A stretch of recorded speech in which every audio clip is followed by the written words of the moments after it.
The views and opinions expressed in the following program are those of the participants and do not necessarily reflect those of KSMQ Public Service Media Incorporated or its assigns. Today on Farm Connections, we take a look at what happens to grain once it leaves the field. We'll travel to Adams, Minnesota to get an insider's look at a grain elevator, feed mill, and trucking service that eventually brings the product to its destination. We'll learn how harvested crops are priced, processed, stored, and delivered. Stay tuned for Farm Connections.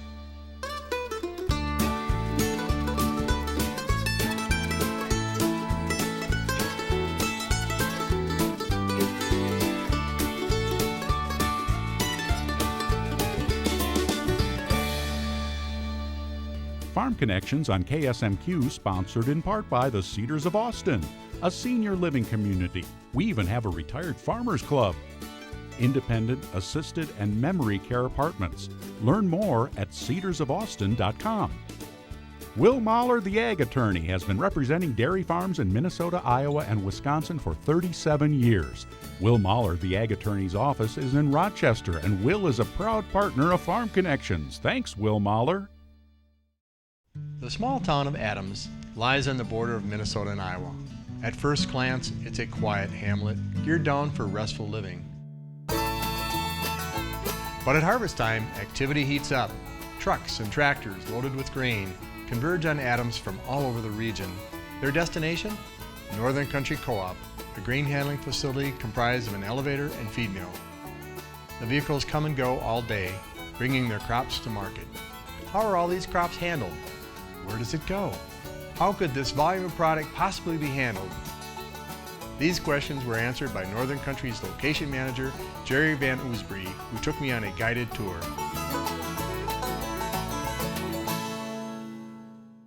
What happens here? We've got farmers that try all year long and are very successful at growing a crop, but if it's in the field and brings no value to anybody, it isn't much good. That's right. What happens next? The farmers will go out and harvest it with their combines, bring it to Northern Country Co-op, and we put it in our bins, and we either ship it out or we run it through our livestock feed mill. You do lots of things like do the test weight, check for quality, pricing. What else do you do with it? Actually, quality is very important to us, especially our feed mill. When we ship the corn to the feed mill, it's got to be good corn. The farmers demand it, and that's what we expect them to do too. We grind it up over there and we ship it out, mix it with the soybean meal and other ingredients, and ship it out as processed feed. And then the other corn that goes out of here is trucked out to either Stacyville or an ethanol plant somewhere. But most of our corn goes out for feed. Well, elevators have always been special in rural communities. Not only is it a place to bring value back to the farm family for their year-long labor and all the things they've done, but it's also a little bit of a social place, isn't it? Yeah, it is. Especially in the wintertime, you'll have farmers come in, they'll check the markets, and they'll see one of their neighbors or friends here, and they'll sit and talk for maybe a half hour.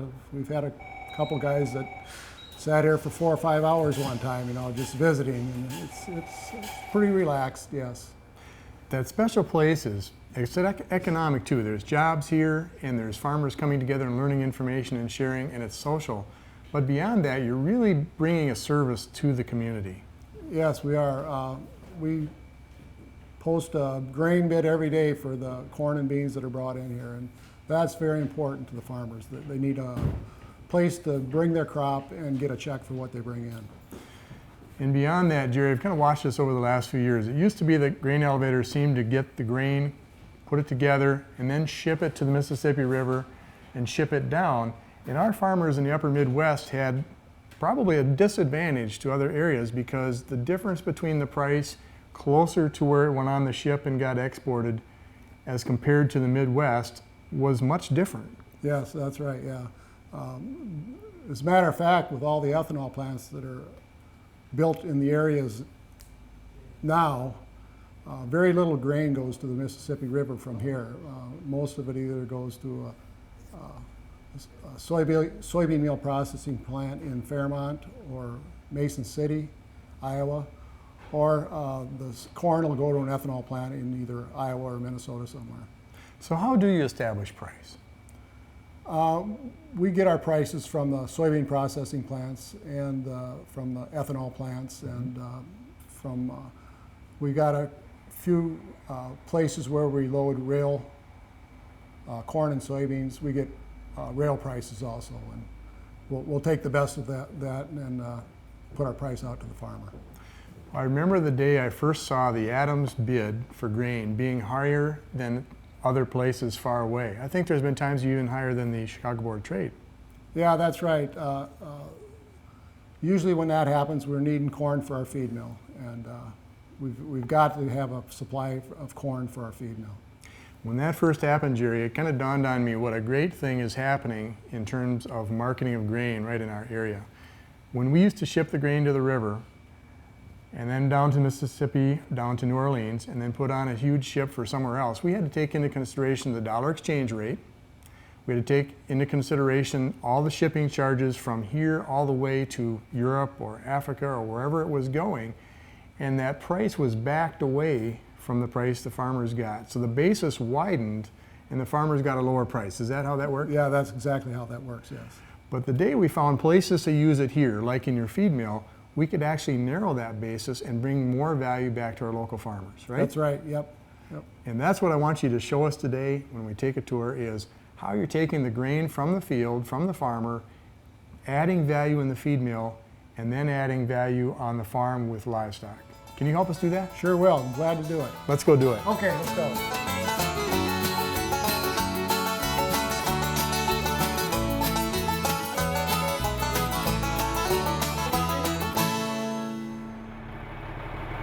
Jerry, you've got a lot of steel out here and a lot of capacity. How much grain can this bin hold?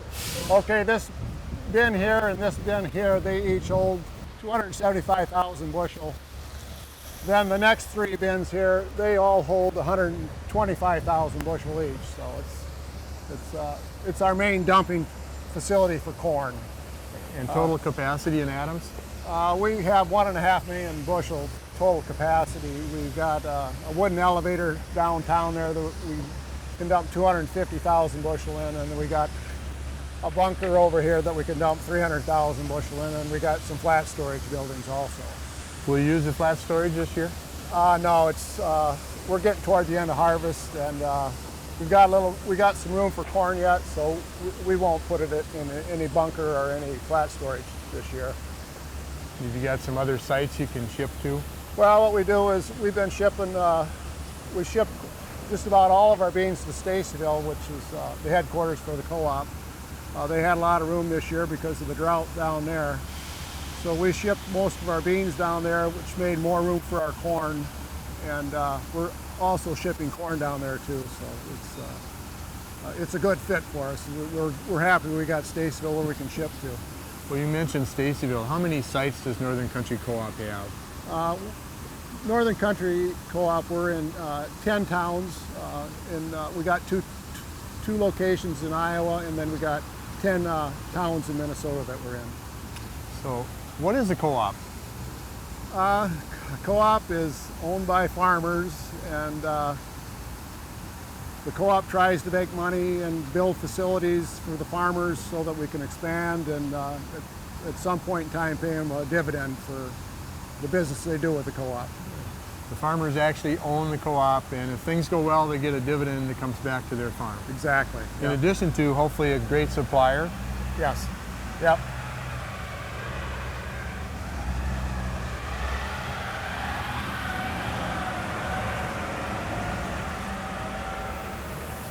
Well, Jerry, this is a rare opportunity for our audience to see how the grain is secured from the farmers and brought in. What's this in front of us where they're dumping the truck? Okay, what we got in front of us here is where we dump our corn and soybeans that farmers deliver to the elevator. They dump it in this pit here, and we take it from the pit and put it into any one of these 5 bins here. And when we put it in the bins, we'll either load it out for our feed mill, which is located next door, or on the back side of this complex, we got load out spouts where we can load the grain out that goes to Stacyville or Lyle or Totterville. We load out any one of our 10 other 11 locations. How many bushels can you receive per hour? This pit here we can do, it will do 10,000 bushel an hour. And then we got another facility uptown, that one there will do 5,000 bushel an hour. So we can dump 15,000 bushel an hour. And on the other side, when you're shipping out, how many bushels an hour? If we have the trucks here, we could ship 15,000 bushel an hour out also. So we're built to load out fast. So you can take and ship almost as much as you can bring in per hour. Yes, we can, yeah. And on the back side is a wonderful bike trail, but if we go back in time, it was something different. What was that? Yes, we used to have a railroad here. That was probably been 30 years ago or better, but 30, 40 years ago, but it's a bike trail now, and sometimes we regret we lost our rail, but there's nothing we can do about that. And of course, any elevator manager loves to have a rail access or a spur because it's cheaper per bushel to ship it. Yes, and it's faster too. You got like some of our facilities have 25 car loadouts where they load 25 cars at a time, which is about 90,000 bushel of corn we can load out within 4 or 5 hours. When you mentioned the 12 sites, is that something this site does, is ship it to another unit train site? Yes, we will. We'll ship to Stacyville or Totterville. They're both 25 car loaders. At a time? Yes. But most of the grain comes into this facility, actually comes out as feed or half and half? Most of the corn goes out as feed. I'd say probably 75% of the corn goes out as feed here in Adams. So that's how this co-op adds value to the feed that's brought, or the corn that's brought in. They turn it to livestock feed. Exactly, yeah. I saw you smiling earlier when they were dumping the truck out there, and you said, "Look, almost no dust." Tell us about grain quality and what you're looking for. Usually when a truck comes in like that and you open the end gate, just a plume of dust flies out. And this one here opened up, there wasn't any dust at all, telling us that it's not dirty corn, it's really clean, it's 15% corn, it was 61-pound test weight, so that's really, really good corn, and the hogs really like that, especially when it's right out of the field like that. It hasn't been run through a dryer. Usually you run through a dryer, you get more dust and stuff, but this was really nice corn that we dumped here today. Good feed, happy pigs. Happy pigs means good pork. Exactly, yep.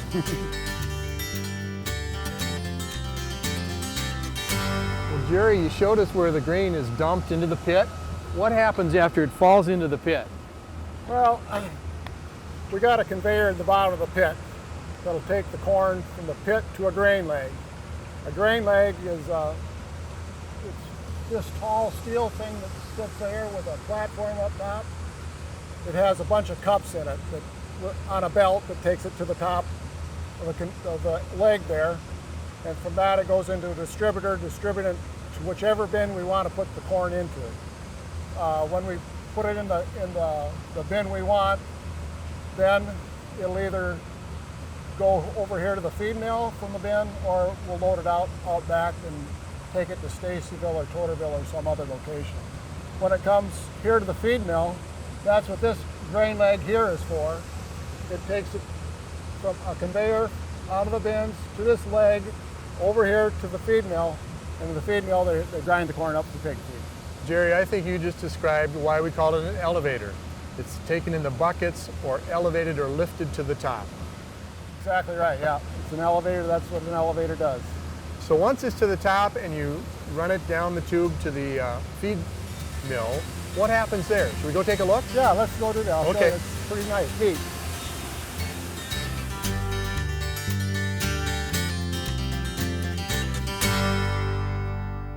Jerry just walked us through the dumping station, the pit station. We watched the grain be elevated into the distribution part, comes down the downspouts, and we walked over to the feed mill. And that's where you come in, Randy. What's your purpose here? What do you do for Northern Country Co-op? I'm sales manager, Dan, for Northern Country Feeds. We have 3 feed mills, one in Adams here, primarily a swine feed mill, one in Leroy, and then a dairy beef mill in Oakland. So I work on the sales side along with Kevin Hansen, who does our production work, between the two of us, we operate the feed division. Well, that's a tall order. Yes, it's a necessary requirement to try to further process this grain. But how do you do that here at the mill? What do you do with the grain once you get it? Well, we receive the grain from Northern Country Co-op that Jerry receives, and we take it and further process it, take that corn and grind it according to a certain micron size and blend it with other ingredients, protein fractions, minerals, trace minerals, vitamins and such, and make a complete livestock feed that's fed to livestock to produce meat, milk, eggs, and pork. So is part of your job to balance that ration and make it good for livestock? Yeah, that's one role. We have worked with a variety of nutritionists that would put together nutrient profiles and rations for different stages of production. And then we'll take those formulas and manufacture that feed those ingredients into a complete feed that can then be hauled out in the bulk truck that you see going through the feed mill, taken to a bulk bin on the farm and put through livestock feed. And then those hogs go to town.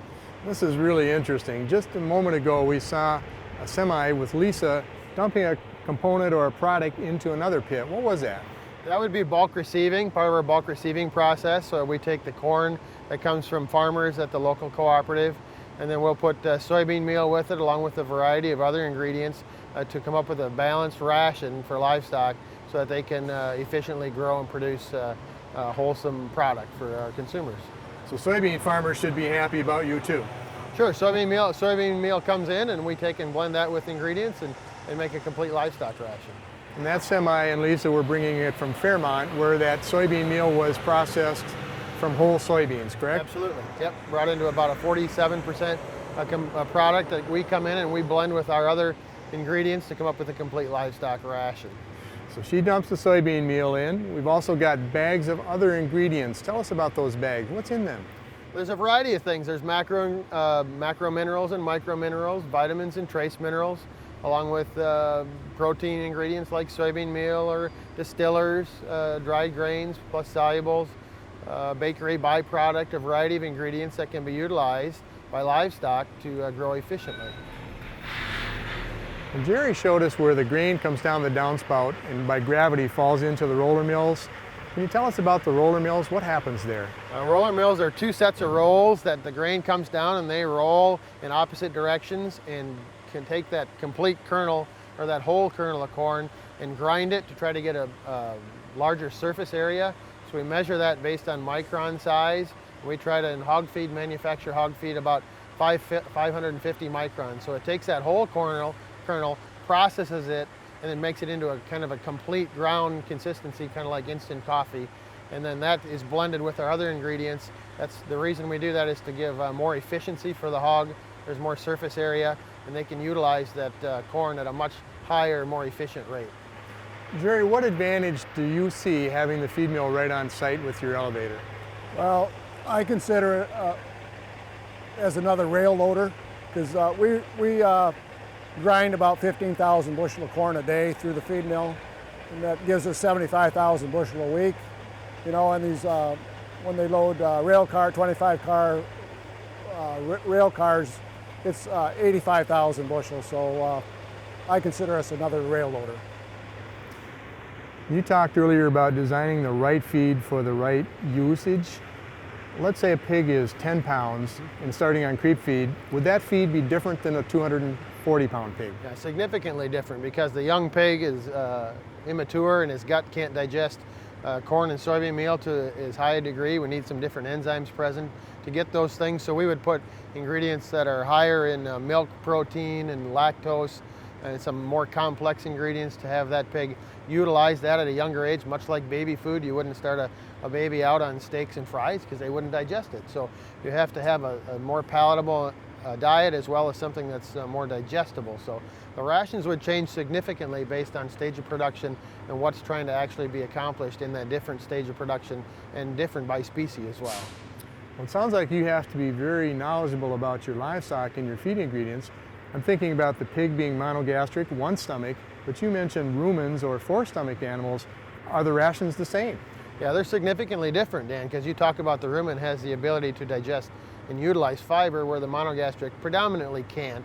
Might be some lower gut fermentation as a pig gets older, but Mostly there would be fiber fractions in those diets for dairy and beef and even goats, let's say, and sheep. And so those rations would be significantly different, would include a rumen or a fiber fraction where we don't use that much fiber in swine diets. Well, Jerry talked a lot about a grain quality coming in. Tell us about quality control inside of the feed mill.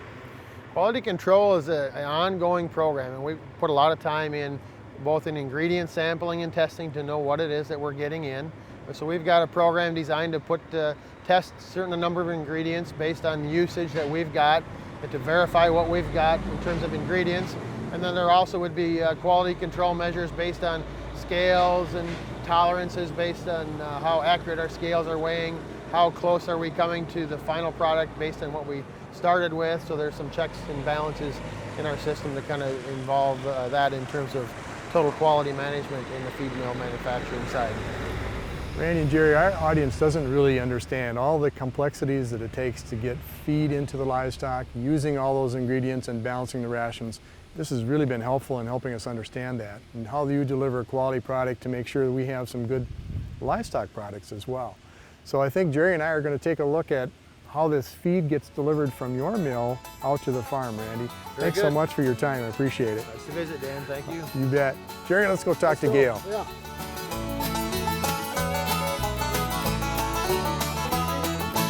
Hi, Gail. Morning, Dan. Jerry. How are we doing today? Good. Jerry's given us a tour of the facilities that bring in the grain, the dumping station, and then we went through the feed mill, and we noticed you were loading feed. Yes. What happens next? Well, we're going to deliver to a hog farm. Going out to over by Conger to deliver today. How many miles away is that about? We're about 50 miles away. 50. Is that your normal range, about 50 miles out? Yes. Well, I'm totally impressed. Jerry's given me a tour today. Farmers coming in, delivering their product, getting paid for it. Jerry trying to make the elevator make money for both this site and then the other conglomerate or the co-op, Northern Country Co-op, the 12 sites, and trying to give a dividend back or profit back to the farmers. But I also saw Wayne Dietrich from RNS Grain. So you're hiring local people to maintain the mill and protect the investment. And now I see a local farmer, former board member, hauling the product out to raise pork, probably to sell to one of our local packers. Yes. So you're really part of this economic development. Yes, we are. And how many hogs on your farm? 2,000. And so you take the feed out, dump it in a large bin, or what happens? Yes, it goes in a bulk bin and then down the feed line to the hogs like that as they use it. And how is the feed quality this year? Good. It's really excellent feed that we're pushing out. Do you notice any difference when the test weight's low compared to good and high like this year? Oh yes, the density of the feed makes a big difference. They gain much more efficiently and things like that on something like this. How long were you on the co-op board? 11 years. 11 years. What kinds of responsibilities did you have as a board member? Well, overseeing the bottom line of what was happening with the operation like that. So it was always in the positive territory, you know, showing good things for the patrons that do business with all of this like that, so yeah. Jerry, earlier we were talking about how this business works in a small community, and I'm noticing a wonderful road underneath of us, and I said, here we are on Commerce Street, and it looks like somebody was forethoughtful enough to put in a good concrete road that held up, and you said, yes, that's one of the wonderful things about being here. Can you talk a little bit more about when this road was put in? I've been here 25 years, and the road was already here when I came. I'm guessing it's probably 35 years old or better, and there is hardly any cracks in the road at all, and you don't see any cracks. It's held up really well. It's really a good road. I'm really happy with it. Well, as we can tell from visiting with Gail Prescott, transportation in and out is very essential to your business. And without the railroad, this road Commerce Street ties right into Highway 56, and products can come in and out. Yeah. Well, another thing, Highway 56 gets us up to Interstate 92, which Gail uses quite often going over to Conger and places west. So it's we've got good highway structure from Adams going out to our feeders. Very important, especially since you no longer have the rail bed. Right, yeah, exactly. Gail, thanks for taking some time to visit with us. Thank you, Dan. Appreciate the time you spent. Good day, Jerry. Drive safe. You bet. Have a good one, boys.